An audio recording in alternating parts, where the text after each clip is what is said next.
Doutor Fernando, primeiro é um prazer conversar com o senhor.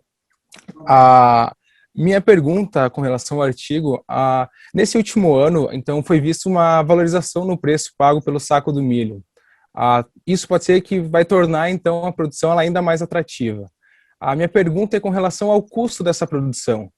Tu teve dados que mostram a variação desses custos, tanto na primeira safra quanto na segunda ou na safrinha? Sim. O custo de milho aqui na região centro-sul do Brasil, né, que envolve aí principalmente Mato Grosso do Sul e Goiás, ele gira ao redor aí de R$ 3.000 a R$ 3.200 por hectare, né? Então, aí, incluindo os custos fixos e variáveis. O que é interessante destacar é que o milho ele vem alcançando valores pagos ao produtor, valores extremamente interessantes quando a gente pensa apenas do ponto de vista financeiro, né? E por que o preço do milho vem crescendo? Primeiro que a demanda interna no Brasil, quer seja para alimentação de suínos, aves e bovinos, ela vem crescendo, né? Aqui no centro-sul do Brasil, a questão de confinamento de bovinos está aumentando, a produção de suínos e de aves também vem aumentando. E, além disso, a produção de etanol a partir de milho, né? Uhum. Então, o milho passa a ser mais um componente importante para a indústria de etanol, que é a utilização do milho como matéria-prima para o etanol. E isso a gente analisando o mercado interno, né? Então, no mercado interno, a demanda tem sido crescente, né? E, aumentando a demanda, a oferta, às vezes, não aumenta na mesma proporção, os preços sobem, né? E um outro detalhe é que, no Brasil central, né, hoje, fundamentalmente, o milho é um milho de segunda safra, né? Soja no verão e no outono e inverno milho, né? E aí o Centro-Sul a gente inclui São Paulo, Paraná, Minas Gerais, Goiás, Mato Grosso do Sul. Especialmente no Paraná e em Mato Grosso do Sul, o milho safrinha ou milho segunda safra, né? Eu prefiro segunda safra, é uma cultura de alto risco, tendo em vista que existe a probabilidade de ocorrência de geadas, né? E o Brasil hoje depende muito deste milho de segunda safra. E isso, de certa forma, é um risco enorme para o avicultor, para o suinocultor e para a própria indústria de etanol, né? Então, com esses níveis de preço que o milho atingiu, o milho torna-se uma alternativa interessante para ser também cultivado no período de verão, né? E quando a gente compara os custos de produção do milho de verão com o milho de segunda safra, não existe grandes diferenças. A probabilidade de sucesso com o milho verão é grande, pelo menos você não tem o risco da geada, né? Você pode ter algum problema de deficiência de água seca, né? Mas também no verão a gente tem um potencial extremamente interessante para se cultivar milho com produtividades boas, né? A gente tem visto no campo aí produtividade de 150 até 200 sacas de milho por hectare no verão, que é uma excelente produtividade. Estava com o microfone no mudo aqui. Eu acho que eu vou daí já emendar uma segunda pergunta relacionada, que seria, na verdade, essa questão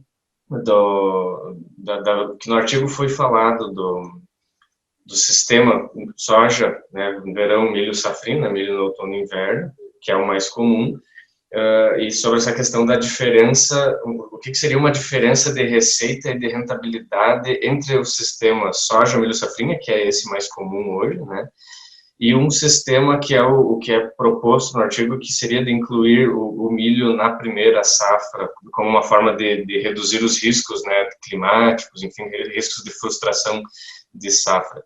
E também como seria uma possibilidade ao longo do ano, em termos de rotação de cultura, o milho no verão, quais seriam outras culturas que poderiam ser incluídas ao longo do ano nesse sistema? Essa pergunta é interessante e ela dá margem aí para a gente conversar bastante, mas vou tentar ser o mais sintético possível, né? Hoje, Paraná, Mato Grosso do Sul, Mato Grosso e Goiás, o forte da produção de milho é milho segunda safra, e este milho é num modelo de soja no verão e milho no outono e inverno. Soja no verão, então essa soja é colhida numa época que temos muita chuva. Então a gente diz que a soja é colhida com solo úmido. E o milho semeado também com solo úmido. Operações agrícolas como a colheita da soja e semeadura em solo úmido, ela compromete significativamente a questão física de solo. Então, deterioração de atributos físicos do solo leva invariavelmente à redução do potencial produtivo desse solo. Se a gente fizer uma análise, nós vamos ver que na última década a produtividade do milho aumentou significativamente.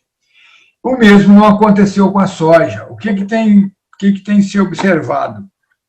O produtor, ele sempre se preocupa em plantar a soja numa condição que favoreça o milho. Ou seja, o milho para ele passa a ser mais importante, né? Então, ele usa cultivares de soja muito precoce, planta a soja cada vez mais cedo, há uma tendência de antecipar muito a semeadura de soja, portanto, a gente não tem conseguido ganhos na produtividade de soja. E quando a gente analisa a produtividade do sistema, né, produtividade de milho mais a produtividade de soja, nós estamos observando que não está havendo ganhos. E pior do que isso, está havendo uma degradação de atributos, especialmente de atributos físicos do solo. Então, é comum nessas regiões onde se cultiva soja e milho, com poucos milímetros de chuva, você já vê poças de água e essas poças permanecem por muito tempo, ou seja, a capacidade de infiltração da água no solo está diminuindo, né? Dada uma deterioração. Com isso, com esse modelo, o potencial produtivo do solo está sendo reduzido. Porque tem-se hoje uma monocultura de soja e milho, né? Que é muito pior do que a monocultura de soja e trigo, por exemplo, a dobradinha soja e trigo que se tinha no passado. Por quê? A soja está sendo cultivada cada vez mais cedo, porque eu tenho que semear o milho no máximo até 10 de março, sob pena deste milho sofrer efeitos de geada, aqui no Mato Grosso do Sul e no Paraná, ou sofrer estresse hídrico, no caso de Mato Grosso. Então, a gente sacrifica a soja em detrimento do milho. E além de uma degradação dos atributos físicos do solo, que vai diminuir o potencial produtivo do solo. E além de todos os outros inconvenientes de uma monocultura, né? Seleção de pragas, de plantas daninhas, e surgimento de novas doenças. A introdução do milho, então, antes disso aí, pode parecer ao agricultor, né, num primeiro momento, dentro de uma visão de curto prazo, que este modelo seja interessante do ponto de vista financeiro, mas este modelo não se sustenta ao longo do tempo. Como é que nós poderíamos quebrar isso aí, né? O produtor não precisa de deixar, e nem deve, substituir 100% da soja de verão por milho, mas se em 1/3 de sua área, por exemplo, ele fizer milho verão, e ele pode fazer esse milho verão consorciado com uma gramínea, tipo uma braquiária, ou com uma crotalária, para melhorar ainda mais o solo, e se ele cultivar esse milho verão com braquiária, por exemplo, ele colhe este milho e aí tem uma pastagem formada para ser utilizada na integração e depois ele retorna com soja. Com isso, ele vai estar melhorando os atributos do solo, vai eliminando o problema de doença, eliminando o problema de algumas pragas e de nematóides, né? Então, são estratégias que o produtor tem à sua disposição. E se ele fizer isso aí em 1/3 da sua área anualmente, em 3 anos ele deu uma rodada. Isso é bom para o produtor, no tempo, né? É bom para aquele que consome esse milho, né? A indústria de ração para aves, suínos, que vai ter uma maior uniformidade na disponibilidade de milho durante o período, elimina essa sazonalidade, né? E o risco é bem menor. Então, de uma forma bem resumida, seria essas as minhas observações em função da indagação. E uma terceira pergunta que a gente tinha pensado é justamente pensando no risco do milho safrinha, né, de segunda safra, e também nesses problemas que traz essa monocultura soja-milho. No artigo estão falados sobre políticas públicas que incentivam o milho de primeira safra no Brasil Central, né? Então, a gente gostaria de saber quais poderiam ser algumas dessas políticas de incentivo. Tá. Eu acho que existem várias políticas. O grande desafio hoje, no nosso entendimento, para assegurar ou para dar uma maior tranquilidade ao produtor de aves, de suínos, ele precisa ter uma regularidade na oferta de milho durante o ano. E com o modelo que está aí, ele não tem. Em alguns estados, por exemplo, em Mato Grosso do Sul, num determinado momento, o governo do estado começou a incentivar a produção de milho segunda safra. Então, o que o governo poderia fazer, por exemplo, para aquele produtor que cultiva milho safra, né, ao invés de soja cultiva milho, ele dá um percentual de redução de ICMS. Isso vai melhorar a oferta de milho para a fábrica a indústria de ração e também vai melhorar a oferta e estimular a indústria de etanol, né? A gente sabe que o mundo, a tendência é a substituição dos combustíveis fósseis por energia limpa, né? E o etanol de milho é um negócio espetacular. Por quê? Quando a gente faz etanol de milho, além de 1 tonelada de milho, dá aí em torno de 400 litros de etanol, dá mais uns 100 litros de óleo de milho, dá um subproduto extremamente interessante para ser utilizado na alimentação animal, consome energia da madeira e gera energia elétrica. Quer dizer, é um sistema super interessante. Então, qualquer benefício que o produtor, que o governo, através da formatação de uma política pública, vier incentivar o milho, e, na realidade, ele vai estar incentivando toda uma cadeia, e uma cadeia extremamente complexa. Então, tem várias alternativas para se fazer isso, né?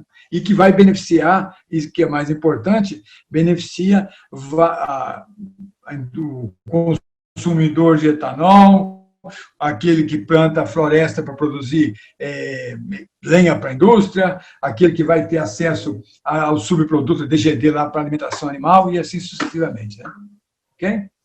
Com certeza. Então, a princípio eram essas as principais perguntas, né, para nós não nos alongarmos muito, mas eu acho que, não sei se o doutor Fernando teria alguma consideração final a respeito desse assunto. Eu ia só tentar dar uma fechada, né? O que é muito interessante nós, no Brasil, nós precisamos de diversificar um pouco do nosso modelo de produção, né? Do Paraná para mais o norte, está muito na soja e milho. No Mato Grosso, soja e algodão, e um pouco de soja e milho, né? Então, nós precisamos de diversificar um pouco a produção de verão, e o milho é uma alternativa interessante. O melhoramento genético de milho proporcionou disponibilizar híbridos com alto potencial produtivo, adaptados para condições de verão. A gente avançamos muito no refinamento aí de tecnologia para o cultivo consorciado, né? Seja de milho com crotalárias, milho com braquiária, né? Visando melhoria de tributos químicos, físicos, biológicos do solo. Enfim, acho que o produtor e nós que somos técnicos devemos trabalhar essa alternativa de introduzir o milho numa parte das áreas de cultivo de verão, que com isso todos ganham. Tá?